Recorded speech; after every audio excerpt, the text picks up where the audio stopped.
Halo semuanya, jumpa lagi di edukademi.id. Seperti yang kita tahu bersama dalam siaran pers yang dilakukan oleh lembaga yang berwenang dalam penerimaan mahasiswa baru di tahun 2024, ada beberapa perbedaan-perbedaan yang mendasar dalam penerimaan di tahun 2024 kali ini. Salah satunya adalah dari segi materi dan model soal untuk UTBK tahun 2024. Langsung saja kita lihat mengenai materi UTBK di tahun 2024. Memang dari segi materinya masih sama dengan tahun sebelumnya, yakni ada tes potensi skolastik, kemudian literasi dalam bahasa Indonesia dan bahasa Inggris, dan kemudian penalaran matematika. Dalam hal ini tes potensi skolastik ada beberapa subtes, yakni penalaran umum, kemampuan kuantitatif, pengetahuan dan pemahaman umum, serta kemampuan memahami bacaan dan menulis. Nah, ini adalah 3 materi pokok dalam UTBK di tahun 2024. Tetapi dari segi model soalnya ternyata ada perbedaan yang sangat mencolok, di mana di tahun 2023 kemarin model soalnya itu adalah seluruhnya merupakan pilihan berganda dengan pilihan sebanyak 5 pilihan. Sedangkan di tahun ini modelnya itu ada 3 bagian. Dalam publikasi contoh soal UTBK di laman resminya yang dikeluarkan oleh lembaga terkait, di sini dijelaskan ada 3 model soal yang ditampilkan dalam UTBK tahun 2024, yaitu model yang pertama sama dengan model yang di tahun sebelumnya, yakni soal pilihan ganda dengan 5 pilihan jawaban A, B, C, D, dan E.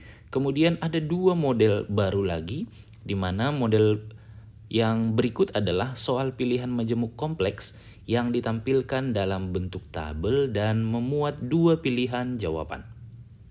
Kemudian ada model soal yang ketiga, yakni soal melengkapi rumpang atau soal isian.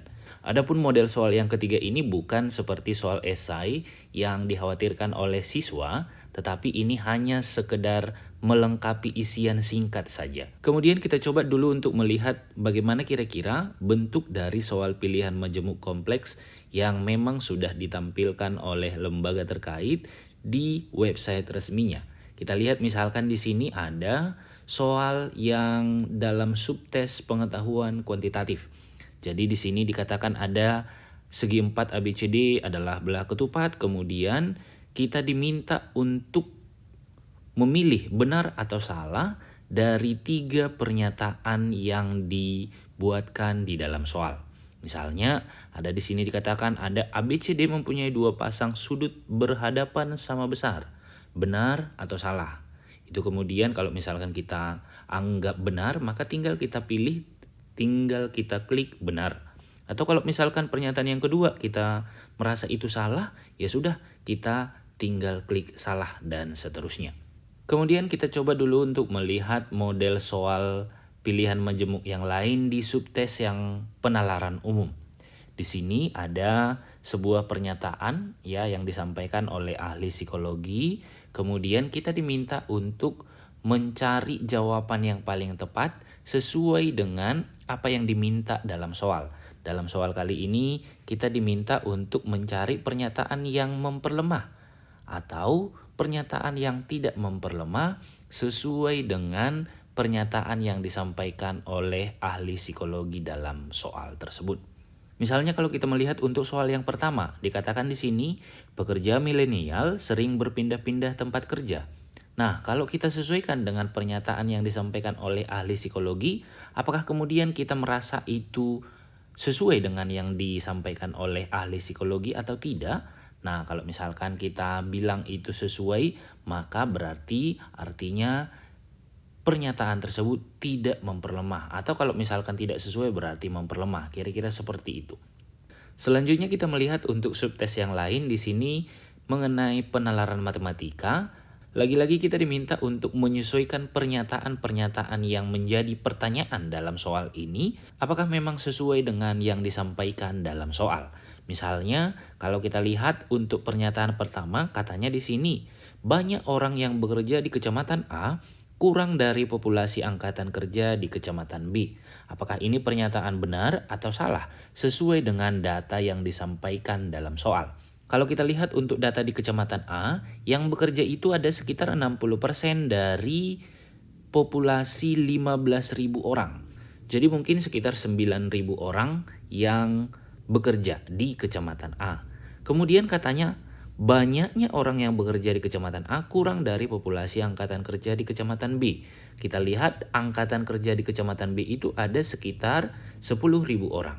Nah, dari yang kita hitung tadi, yang bekerja di Kecamatan A itu adalah 60% dari 15.000 atau sebesar 9.000 orang. Kemudian populasi angkatan kerja di Kecamatan B adalah 1.000 orang. Tentu pernyataan pertama ini bisa kita katakan benar. Demikian selanjutnya untuk pernyataan-pernyataan selanjutnya. Kemudian kita coba melihat untuk model soal yang ketiga. Model soal yang ketiga ini adalah isian singkat. Kita hanya diminta untuk mengisikan jawaban yang paling tepat.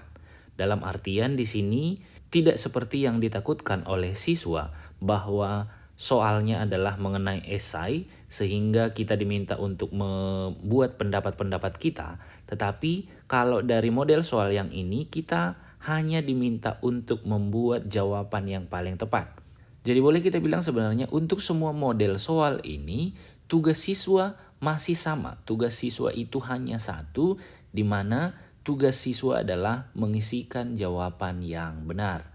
Jadi kalau untuk yang pilihan berganda, siswa disuruh untuk memilih satu jawaban yang paling tepat. Sedangkan untuk model yang ketiga ini, siswa diminta untuk mengisi jawaban yang paling tepat. Jadi bukan seperti esai yang kita takutkan, di mana kita harus misalnya mengemukakan pendapat kita di dalam soal tersebut. Selanjutnya kita coba dulu untuk melihat di subtes yang lain, yakni di subtes penalaran matematika. Lagi-lagi dalam soal model yang ketiga ini kita hanya diminta untuk mengisikan jawaban yang paling tepat. Nah, dari tiga model ini memang misalnya untuk model yang ketiga ini kita tidak bisa lagi untuk menerka-nerka jawabannya. Siswa tidak bisa lagi hoki-hokian untuk memilih jawaban yang benar. Dimana kalau dulu untuk yang pilihan berganda bisa jadi misalnya siswa tersebut hoki walaupun siswa tersebut tidak bisa menyelesaikan soalnya, tetapi dia hoki sehingga bisa memilih jawaban yang benar. Tetapi untuk model soal yang isian ini tentu tidak ada hoki-hokian lagi. Memang siswa harus betul-betul menguasai topik tersebut sehingga bisa membuat jawaban yang paling tepat.